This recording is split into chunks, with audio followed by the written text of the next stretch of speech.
Assassination attempt on Donald Trump. First conclusions. Today is July 14th, and you are on Andrei Illarionov's channel. A few hours ago in Butler, Pennsylvania, there was an assassination attempt on the life of Donald Trump, candidate for President of the United States of America and former President of the United States. Donald Trump is wounded, but his life is not in danger. During the shelling, there was one dead and one seriously wounded among the participants in the rally. The attacker was shot and killed by Trump's security detail. Until that moment, he managed to fire at least 8 shots. According to preliminary data, he is a member of the leftist organization Antifa. In the coming hours and days, there will be a lot of additional information and details about how the assassination attempt was carried out. Now we can draw some important first conclusions. The first conclusion is, of course, the failure of the United States intelligence services. According to security protocol, a speech of the type Trump performed requires a security perimeter of at least 500 meters from the speaker's location. From my point of view, this is already a limited, too insignificant place. However, even these norms were violated. The house on the roof of which the shooter was located, according to information, was located 125 meters from the place where Trump spoke. Moreover, local residents saw a man climb the stairs and climb onto the roof with a rifle in his hands. Moreover, they warned both the police and intelligence agencies who were in this place that there was a man with a weapon on the roof. Despite this, neither the security services nor the police took any steps to prevent the assassination attempt. Trump's team has repeatedly asked the Department of Homeland Security in the preceding weeks and months to request additional resources and additional forces to ensure Trump's security, due to increased security pressures, threats and risks that this candidate for President of the United States has at this time. To all these requests, the answer from the Biden administration, to which it is subordinate, the Ministry of the Interior and the Secret Service, was the same: no. When Trump made a statement early in his presidency that he did not trust the intelligence agencies, many laughed at him and were harshly critical. Years passed and it turned out that Trump was right. In 2020, in October 2020, shortly before the November 2020 presidential election, the heads of 51 intelligence organizations signed a letter declaring the Hunter Biden laptop story a disinformation campaign by the Kremlin. Some time passed and it became clear to the whole world, and to everyone in the United States of America, that this was a real story, and the 51 heads of the intelligence services of the United States of America were trite, cynical, and blatantly lying. In November 2021, the head of the American Intelligence Services, a separate intelligence agency of the CIA, made a special trip to Moscow in order to negotiate with Putin and his aides in order to agree on the terms and conditions of Putin's attack on Ukraine. In May-June 2023, American intelligence services knew nothing about Prigozhin's impending rebellion. When it happened, it was the American intelligence services that rushed to the aid of whom? Putin. Did the American intelligence services know anything about the impending attack by Arab terrorists on Israel on October 7, 2023? It turned out they didn't know anything. What did the American intelligence services do to protect President Trump from a possible assassination attempt? It turns out nothing. What American intelligence agencies did to protect the Capitol on January 6, 2021. Nothing turns out. The passage of time since Trump's statement has shown that he was right. The second thing that cannot be ignored is the reaction of the corrupt Democratic press. Instructions have already appeared on how this press should respond to the assassination attempt on Trump. Don't say it was a shooting of Trump.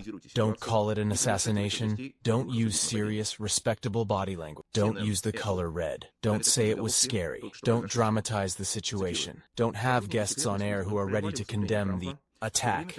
CNN. Apple gave these headlines to what just happened. I quote, "Secret Service officers interrupted Trump's speech as popping sounds were heard." Collapse is the very term that is common in Putin's Russia to misinform Russian citizens. When Biden was asked at a press conference whether he considered the attempted murder of Trump, Biden refused to call it an attempt or an attempted murder. Moreover, again in recent hours, numerous confirmations and evidence have been released of how representatives of the Democratic Party incited physical violence against Trump, starting with President Biden. The next question arises.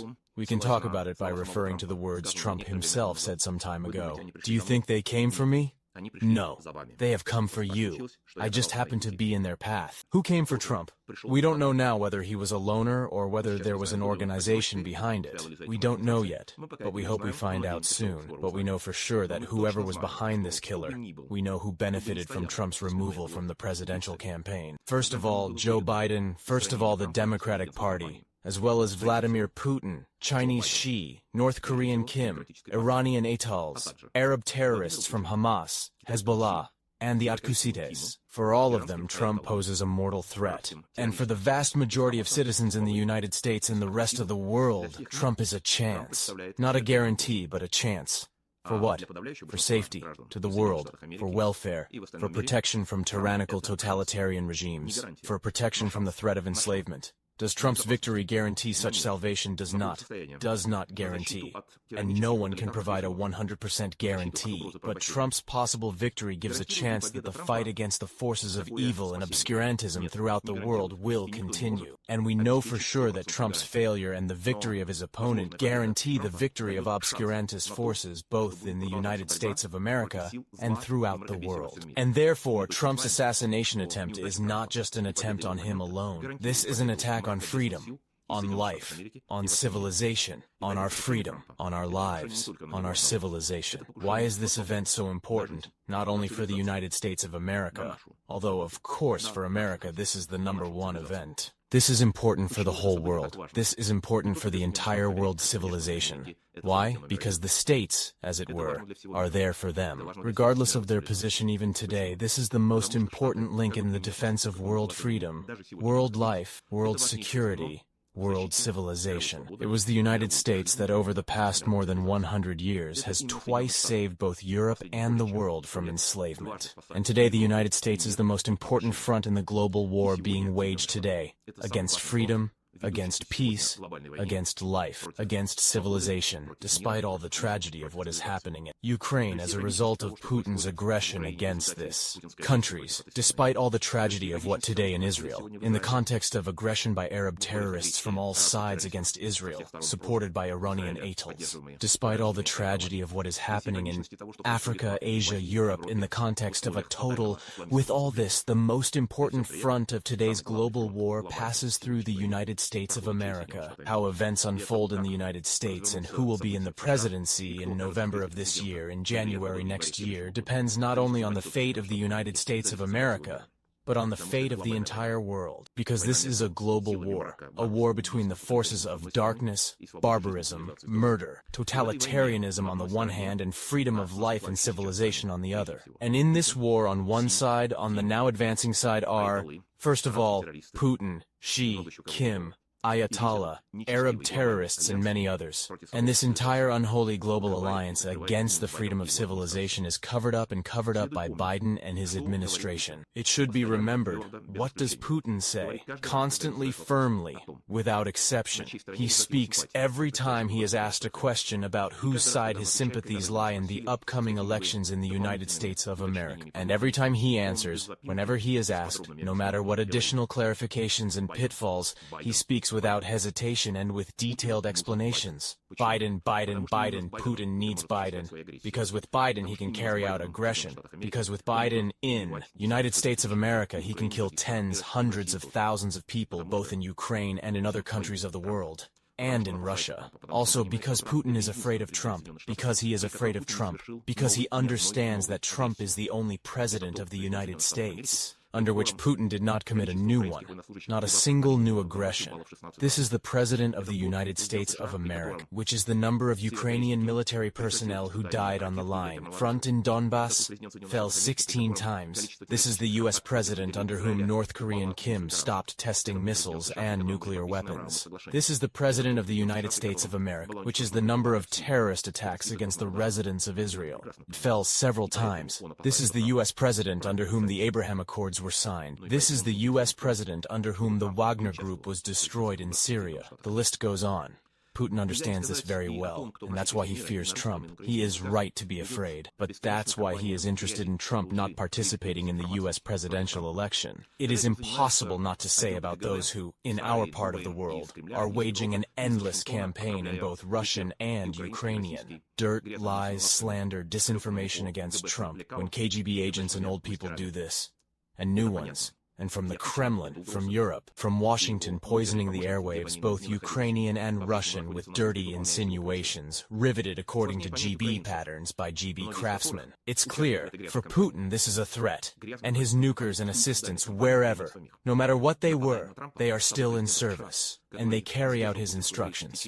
It is more difficult to understand the Ukrainians, many of whom are participating in this dirty campaign, a dirty, disgusting campaign, a suicidal campaign for themselves, attacking Trump, the U.S. president who restrained Putin's aggression for 4 years, his presidency in which immediately happened, when someone else ended up in Washington instead of Trump, president. It is difficult for Ukrainians to agree with them, but it is understandable, since propaganda brainwashes them and is very effective with the help of the resources that they have. It is more difficult to understand the so-called rulers of thoughts, the so-called Russian opposition, Russian society, but their position is of the same nature, suicidal. This is a phenomenon, well known in English language like TDS Trump derangement syndrome, in Russian language better to translate SSP. Suicidal behavior syndrome is observed in people with undeveloped intellectual and ethical development, who do not understand the consequences of their own actions in a very short term. Such persons who have not developed intellectually and ethically through their actions contribute to the approach of their own suicide. But what should we do who are not going to commit suicide on ourselves? Who is not going to sacrifice either themselves or their loved ones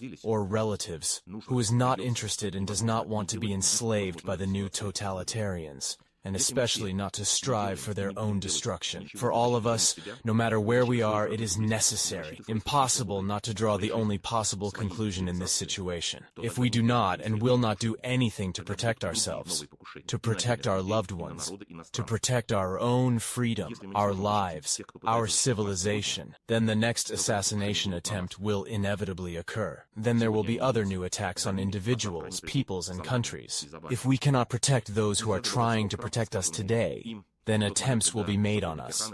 Today they are coming for them, and tomorrow they will come for us and for you. We must not forget the words Trump said at the moment when security officers tried to take him away from the rally in Pennsylvania. He commanded, "Stop!" and raised his fist up and shouted, although not everyone could hear it, "Fight, fight, fight.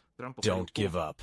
And with these words of his, spoken in probably the most important hour, the most important minutes of his life, Trump repeated what another man on the other side of the Atlantic Ocean, Winston Churchill, said 80 years before him in Britain's darkest hour. He said, "We shall fight on the beaches. We will fight for every piece of our lands, but we will never give up."